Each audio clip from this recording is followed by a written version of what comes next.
GK kids. किस्मत। चंदन नगर का राजा चंदन सिंह बहुत ही पराक्रमी एवं शक्तिशाली था। उसका राज्य भी धन धान्य से पूर्ण था। राजा की ख्याति दूर दूर तक फैली थी। एक बार चंदन नगर में एक ज्योतिषी पधारे। उनका नाम था भद्रशील। उनके बारे में विख्यात था कि वह बहुत ही पहुँचे हुए ज्योतिषी है और किसी के भी भविष्य के बारे में सही सही बता सकते हैं। वह नगर के बाहर एक छोटी कुटिया में ठहरे थे। उनकी इच्छा हुई कि वह भी राजा के दर्शन करे। उन्होंने राजा से मिलने की इच्छा व्यक्त की और राजा से मिलने की अनुमति उन्हें सहर्ष मिल गई। राज दरबार में राजा ने उनका हार्दिक स्वागत किया। चलते समय राजा ने ज्योतिषी को कुछ हीरे जवाहरात देकर विदा करना चाहा, परंतु ज्योतिषी ने यह कहकर मना कर दिया कि वह सिर्फ अपने भाग्य खाते हैं। राजा की दी हुई दौलत से वह अमीर नहीं बन सकते। राजा ने पूछा, इससे क्या तात्पर्य है आपका गुरुदेव? कोई भी व्यक्ति अपनी किस्मत और मेहनत से गरीब या अमीर होता है। यदि राजा भी किसी को अमीर बनाना चाहे तो नहीं बना सकता। राजा की दौलत भी उसके हाथ से निकल जाएगी। यह सुनकर राजा को क्रोध आ गया। गुरुदेव, आप किसी का हाथ देखकर यह बताइए कि उसकी किस्मत में अमीर बनना लिखा है या गरीब। मैं उसको उलट कर दिखा दूंगा। राजा बोले, ठीक है, आप ही किसी व्यक्ति को बुलाइए, मैं बताता हूँ उसका भविष्य और भाग्य। ज्योतिषी ने शांतिपूर्वक उत्तर दिया। राजा ने अपने मंत्री को चुपचाप कुछ आदेश दिया और कुछ ही क्षणों में एक सजा धजा नौजवान ज्योतिषी के सामने हाजिर था। ज्योतिषी भद्रशील ने ध्यान से उस व्यक्ति का माथा देखा और फिर हाथ देखकर कहा, यह व्यक्ति गरीबी में जन्मा है और जिंदगी भर गरीब ही रहेगा। इसे खेतों और पेड़ों के बीच कुटिया में रहने की आदत है और वही रहेगा। राजा चंदन सिंह सुनकर हैरत में पड़ गया। बोला, आप ठीक कहते हैं। यह सजा धजा नौजवान महल के राजसी वस्त्र पहनकर आया है, परंतु वास्तव में यह महल के बागों की देखभाल करने वाला गरीब माली है। परंतु गुरुदेव, 1 वर्ष के भीतर मैं इसे अमीर बना दूंगा। यह जिंदगी भर गरीब नहीं रह सकता। राजा का घमंड देखकर ज्योतिषी ने कहा, ठीक है, आप स्वयं आजमा लीजिए, मुझे आज्ञा दीजिए। और ज्योतिषी भद्रशील चंदन नगर से चले गए। राजा ने अगले दिन माली दयाल को बुलाकर एक पत्र दिया और साथ में यात्रा करने के लिए कुछ धन दिया। फिर उससे कहा, यहाँ से 100 कोस दूर बालीपुर में मेरे परम मित्र भानु प्रताप रहते हैं, वहाँ जाओ और यह पत्र उन्हें दे आओ। सुनकर दयाल का चेहरा लटक गया। वह पत्र लेकर अपनी कुटिया में आ गया और सोचने लगा, यहाँ तो पेड़ों की थोड़ी बहुत देखभाल करके दिन भर आराम करता हूँ, अब इतनी गर्मी में इतनी दूर जाना पड़ेगा। परंतु राजा की आज्ञा थी, इसलिए अगले दिन सुबह तड़के वह चंदन नगर से पत्र लेकर निकल गया। 2 गांव पार करते करते वह बहुत थक चुका था और धूप चढ़ने लगी थी।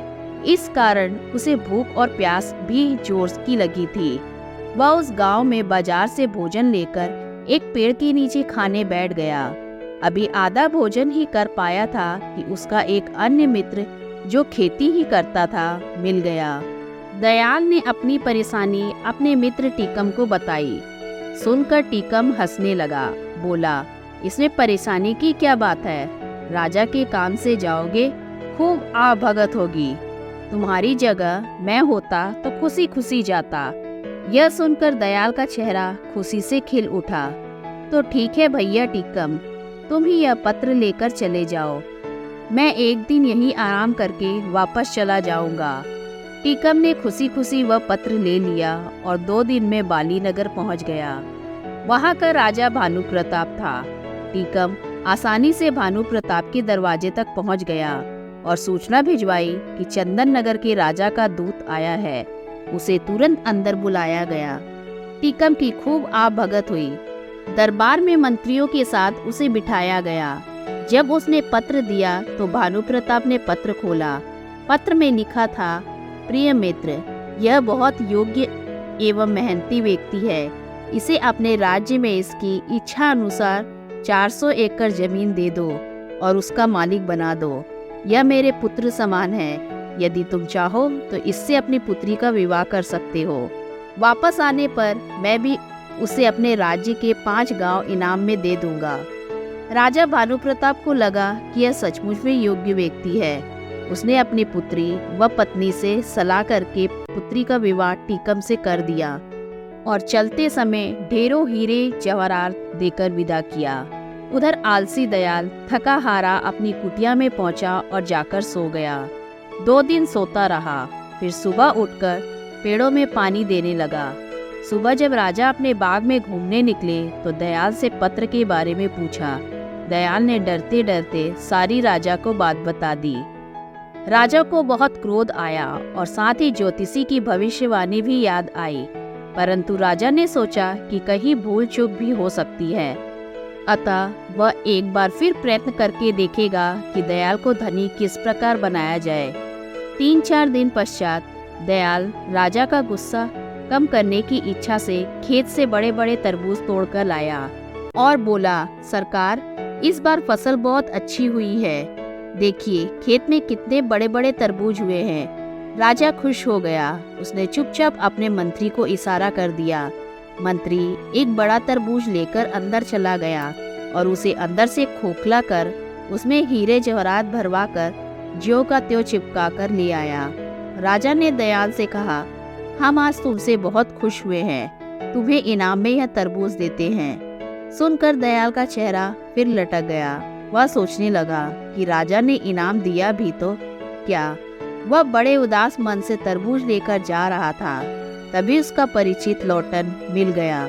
वह बोला, क्यों भाई, इतने उदास होकर तरबूज लिए कहाँ चले जा रहे हो? दयाल बोला, क्या करूं, बात ही कुछ ऐसी है। आज राजा मुझसे खुश हो गए, पर इनाम में दिया यह तरबूज। भला तरबूज भी इनाम में देने की चीज है?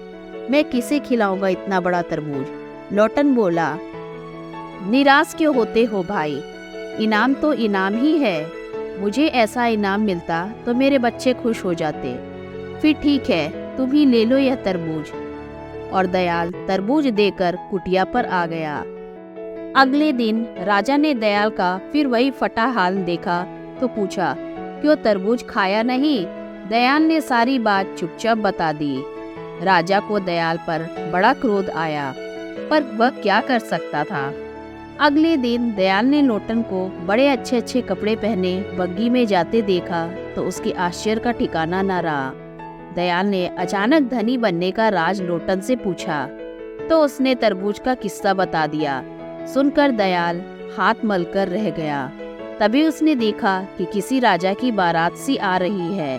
उसने पास जाकर पता किया तो पता लगा कि कोई राजा अपनी दुल्हन को ब्याह कर ला रहा है। ज्यों ही उसने राजा का चेहरा देखा तो उसके हाथों से तोते उड़ गए। उसने देखा राज सवारी पर टीकम बैठा था। अगले दिन टीकम से मिलने पर उसे पत्र की सच्चाई पता लगी, परंतु अब वह कर ही क्या सकता था। राजा ने भी किस्मत के आगे हार मान ली और सोचने लगा, ज्योतिषी ने सच ही कहा था, राजा भी गरीब को अमीर नहीं बना सकता यदि उसकी किस्मत में गरीब रहना लिखा है। अब राजा ने ज्योतिषी भद्रसिल को बहुत ढूंढवाया, पर उनका कहीं पता नहीं लगा।